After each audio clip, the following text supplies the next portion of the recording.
Current disease models for corneal endothelial cell loss focus on the destruction of the endothelium and more likely represent the final stages of the disease when corneal transplantation is inevitable.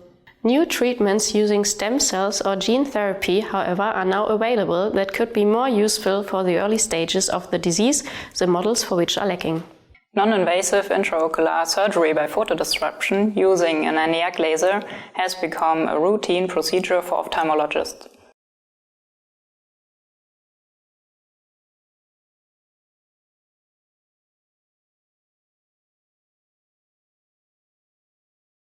After obtaining freshly enucleated porcine eyes from the local abattoir, place the samples in 4 degrees Celsius full medium.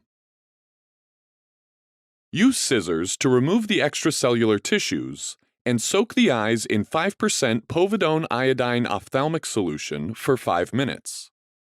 Next, place the disinfected samples in sterile PBS at room temperature. Using a spectral domain optical coherence tomography device, screen the eyes for major anterior segment pathologies such as corneal scarring, edema, and other opacities.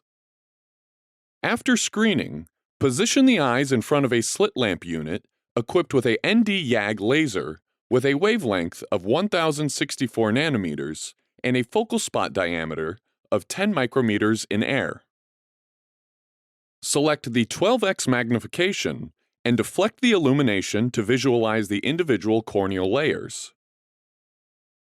After setting the pulse energy and focus point to the appropriate parameters for the selective